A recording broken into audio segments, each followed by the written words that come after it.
Amendment of the constitution, संविधान का संशोधन।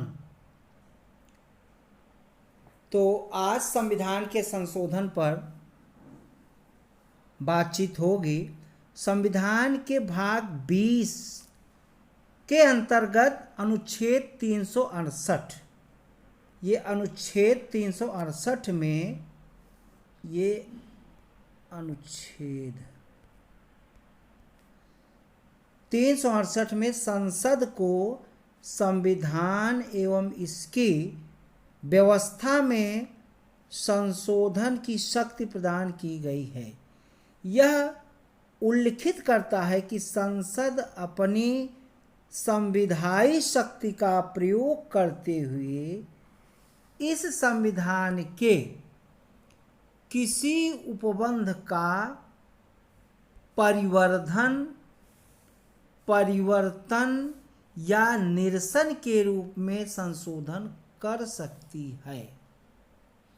हालांकि संविधान उन व्यवस्थाओं को संशोधित नहीं कर सकता जो संविधान के मूल ढांचे से संबंधित हैं। यह व्यवस्था उच्चतम न्यायालय द्वारा केशवानंद भारती मामले 1973 में दी गई थी। संशोधन प्रक्रिया अनुच्छेद 368 में संशोधन की प्रक्रिया का निम्नलिखित तरीकों से उल्लेख किया गया है। संविधान के संशोधन का आरंभ संसद के किसी सदन में इस प्रयोजन के लिए विधेयक पुनः स्थापित करके ही किया जा सकेगा और राज्य विधानमंडल में नहीं। मतलब संविधान संशोधन केंद्र संसद में ही किया जा सकता है, राज्य विधानमंडल में नहीं।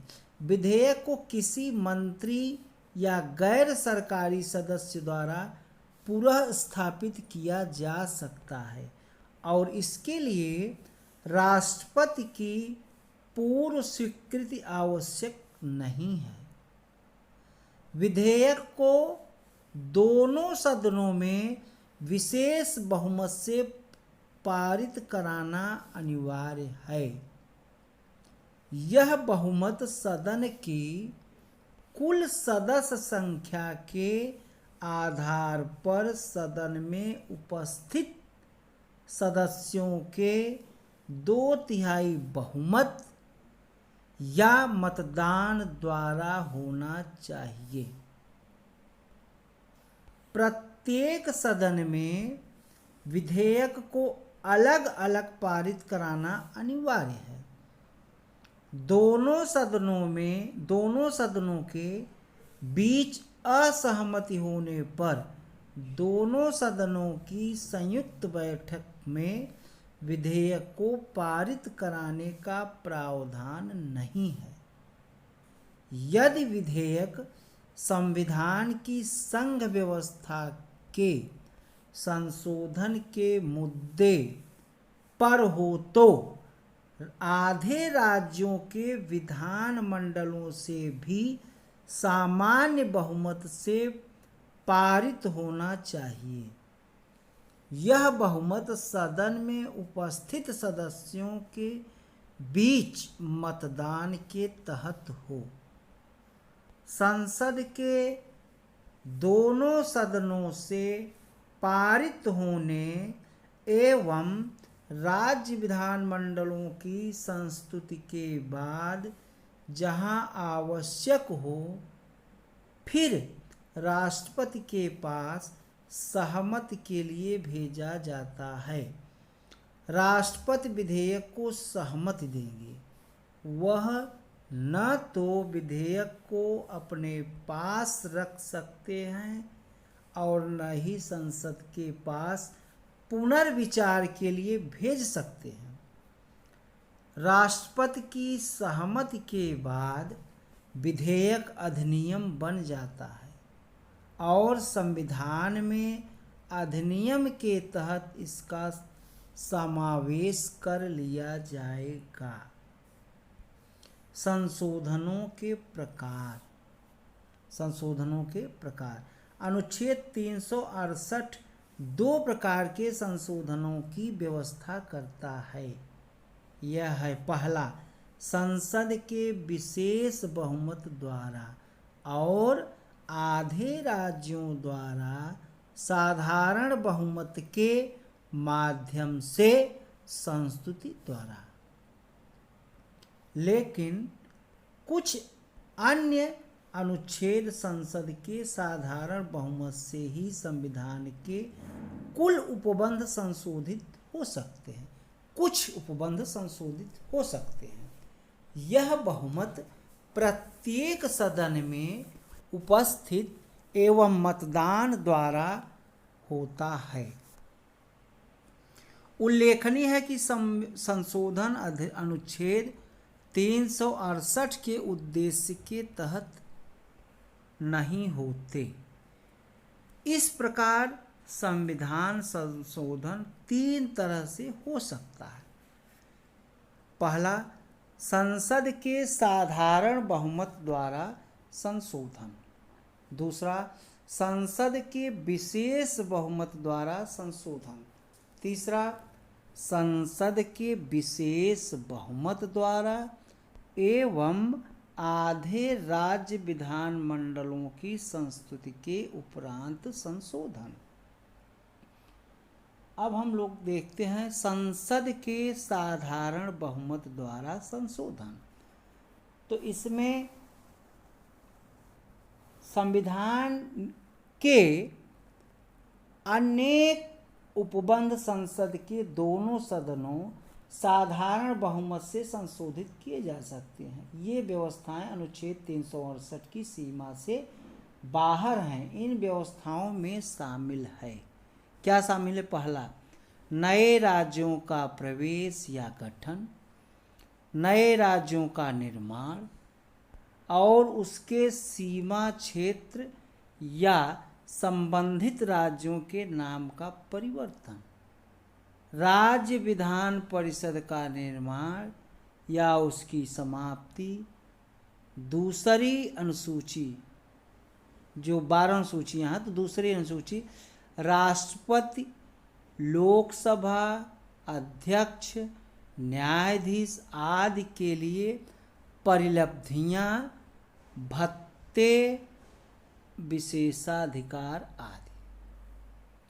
संसद में गणपूर्ति, संसद सदस्यों के वेतन एवं भत्ते, संसद में प्रक्रिया नियम, संसद के सदस्यों और इसकी समितियों को विशेषाधिकार, संसद में अंग्रेजी भाषा का प्रयोग, उच्चतम न्यायालय में न्यायाधीशों की संख्या, उच्चतम न्यायालय के न्यायाधीशों को ज़्यादा महत्व प्रदान करना, राजभाषा का प्रयोग, नागरिकता की प्राप्त एवं समाप्त, संसद एवं राज्य विधानमंडलों के लिए निर्वाचन, निर्वाचन क्षेत्रों का पुनर्निर्धारण, केंद्र शासित प्रदेश, अनुसूचित क्षेत्रों एवं अनुसूचित जनजातियों का प्रशासन, आगे जनजातीय क्षेत्रों का प्रशासन। ये तो साधारण बहुमत द्वारा था। अब संसद के विशेष बहुमत द्वारा संशोधन। संविधान के ज़्यादातर उपबंधों का संशोधन संसद के विशेष बहुमत द्वारा किया जाता है, अर्थात प्रत्येक सदन के कुल सदस्यों का बहुमत और प्रत्येक सदन के उपस्थित और मतदान के सदस्यों के 2/3 का बहुमत। कुल सदस्यता अभिव्यक्ति का अर्थ सदन के सदस्यों की कुल संख्या से है, फिर चाहे इसमें रिक्तियां या अनुपस्थिति हो। स्पष्ट शब्दों में विशेष बहुमत की आवश्यकता विधेयक के तीसरे पठन चरण पर केवल मतदान के लिए आवश्यक होती है, परंतु पूर्ण बचाव के लिए विधेयक को सभी अवस्थाओं के संबंध में सभा के नियमों में विशेष बहुमत की आवश्यकता की व्यवस्था की गई है।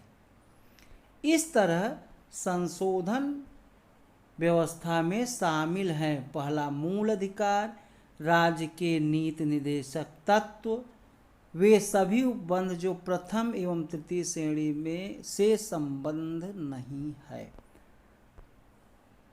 अब संसद के विशेष बहुमत एवं राज्यों की स्वीकृति द्वारा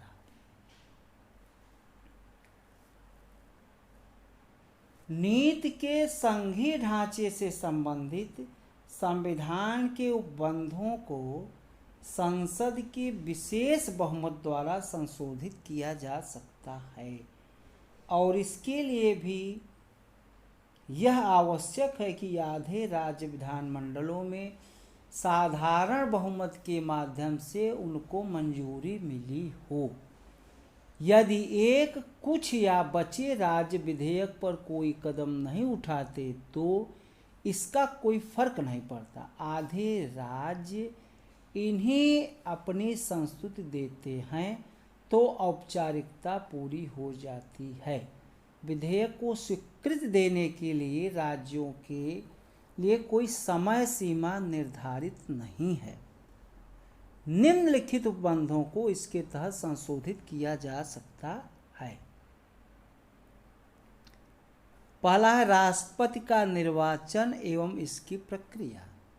दूसरा, केंद्र एवं राज्य कार्यकारिणी की शक्तियों का विस्तार। तीसरा, उच्चतम न्यायालय एवं उच्च न्यायालय केंद्र एवं राज्य के बीच विधायी शक्तियों का विभाजन। सातवीं अनुसूची से संबंधित कोई विषय। और आगे, संसद में राज्यों का प्रतिनिधित्व, संविधान का संशोधन करने की शक्ति और इसके लिए प्रक्रिया अनुच्छेद 368 स्वयं। तो आज इतना ही। और